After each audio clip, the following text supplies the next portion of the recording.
राधे राधे। बोलो विष्णु लक्ष्मी की जय।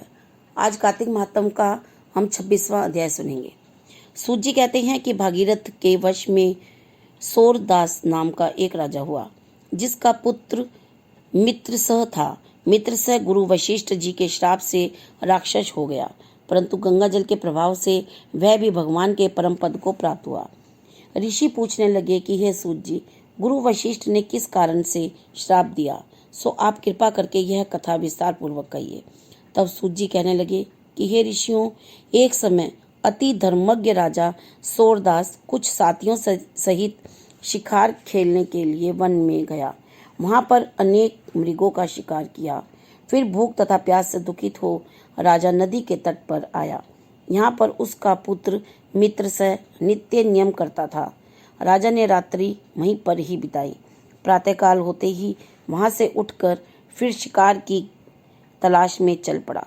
कुछ दूर जाकर राजा ने देखा कि पर्वत की कंदरा में एक व्याघ्र और व्याघ्री मैथुन कर रहे हैं। राजा ने उनको देखते ही धनुष पर बाण चढ़ाया और उन पर छोड़ दिया। बाण के लगते ही व्याघ्री घायल होकर वहीं पर गिर पड़ी और फिर थोड़ी देर बाद मर गई।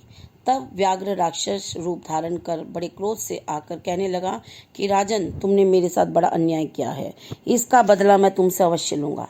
ऐसा कहकर वह राक्षस अत्यंत दुखी हुआ। तत्पश्चात राजा ने अपनी नगरी में आकर संपूर्ण वृत्तांत अपने मंत्रियों को कहा। कुछ समय बीतने पर राजा सूरदास ने मुनियों को बुलाकर अश्वमेध यज्ञ किया और गुरु वशिष्ठ जी ने विधि पूर्वक ब्रह्मादि देवताओं को हवि देकर यज्ञ समाप्त किया।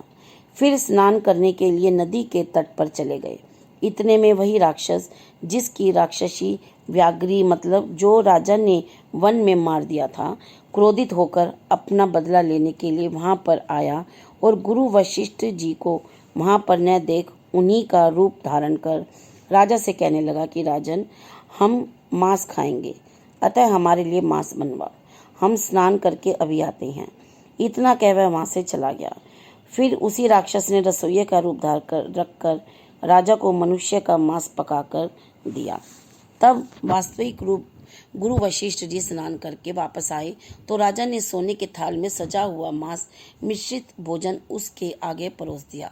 तब गुरु जी ने ज्ञान दृष्टि से मनुष्य के मांस का भोजन जान लिया और क्रोध युक्त होकर राजा को श्राप दिया कि हे राजन, तुमने हमको मनुष्य का मांस खिलाने की चेष्टा की और राक्षसों का भोजन दिया, सो तुम भी राक्षस हो जाओ। तब राजा ने कहा, हे गुरुदेव, आपकी आज्ञा से ही ऐसा भोजन बनवाया गया है। यह सुनकर वशिष्ठ जी ने ज्ञान दृष्टि से राक्षस द्वारा राजा के चले जाने का संपूर्ण वृत्तांत जानकर राजा को बताया। तब राजा ने भी क्रोधित होकर अंजलि में जल ले लिया और कहा कि आपने अकारण मुझको श्राप दिया है, इस कारण मैं भी आपको यही श्राप देता हूँ। जब राजा श्राप देने के लिए तैयार हुआ तो उसकी रानी दमयंती कहने लगी, आप क्षत्रिय के पुत्र हैं, क्रोध को त्याग देवें। जो भोग आपके भाग्य में लिखा है उसको भोगे। जो मनुष्य गुरु से हुकार तुकार करता है वह वन में जाकर ब्रह्म राक्षस होता है।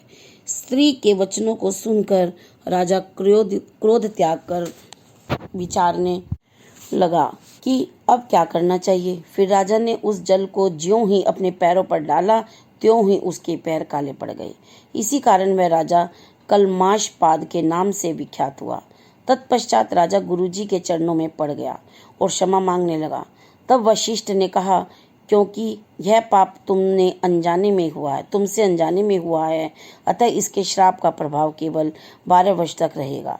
इसके बाद तुम अपने असली रूप में आ जाओगे और अनेक वर्ष तक राज्य भोग कर गंगा जल के प्रभाव से प्राप्त ज्ञान करोगे। तब भगवान विष्णु की सेवा करते हुए अंतकाल में परम शांति को प्राप्त हो जाओगे। इतना कहकर गुरु वशिष्ठ जी अपने आश्रम को चले गए और राजा लक्ष्मी देह को प्राप्त हो गया। वह भूख प्यास से दुखी हो निर्जन वन में फिरने लगा। वहां से वह अनेक कष्टों को सहन करता हुआ नर्मदा नदी के तट पर आया और वहां भी वह पशु पक्षी मनुष्य सर्प आदि खाकर विचरण करने लगा। संयोगवश एक दिन नर्मदा नदी के तट पर घूमते हुए स्त्री सहित रमण करते हुए एक मुनि को देखा। भूख से पीड़ित होने पर जैसे व्याघ्र मृग को पकड़ लेता है, उसी प्रकार उसने मुनि को पकड़ लिया। उसकी स्त्री ने जब अपने पति को राक्षस के हाथों में देखा तो वह राक्षस देहधारी राजा के आगे हाथ जोड़कर विनयपूर्वक बोली कि आप मेरे पति को मत मारो। आप वास्तव में राक्षस नहीं वरन सूर्य कुल में उत्पन्न मित्रसेन नामक राजा हो। मेरा पुत्र अभी बालक है, अतएव मैं बिना पति के इस वन में कैसे निर्वाह करूंगी। अतः तुम मेरे पति को प्राण दान दे दो। प्राण दान के समान अन्य कोई दान नहीं है। उस स्त्री की इस प्रार्थना का राक्षस पर कोई प्रभाव नहीं पड़ा, और जैसे व्याघ्र एक मृग के बच्चे को पकड़कर खा जाता है, वैसे ही उस मुनि को उस समय उस अपनी स्त्री के साथ मैथुन कर्म कर रहा था पकड़कर खा गया। तब मुनि की स्त्री ने उसे श्राप दिया कि मैथुन करते हुए तुमने मेरे पति को मारा है, अतः तुम भी जब मैथुन करोगे तो मृत्यु को प्राप्त हो जाओगे और पुनः राक्षस देह धारण करोगे। यह 2 श्राप सुनकर राक्षस देहधारी राजा भी क्रोध में आकर कहने लगा कि हे दुष्टे, तुमने एक अपराध के बदले मुझे 2 श्राप दिए हैं, अतः तुम भी पिशाचनी होकर इस वन में फिरती रहोगी। इस कारण वह स्त्री भी पिशाचनी हो गई और भूख प्यास से दुखित होकर इस वन में फिरने लगी। इस प्रकार कार्तिक मातम का 26वां अध्याय समाप्त हुआ। अगर वीडियो अच्छी लगी हो तो लाइक शेयर सब्सक्राइब कीजिए और बेल वाला बटन दबा दें ताकि आपको आगे आने वाला अध्याय जल्द ही मिल जाए। बोलो विष्णु लक्ष्मी की जय।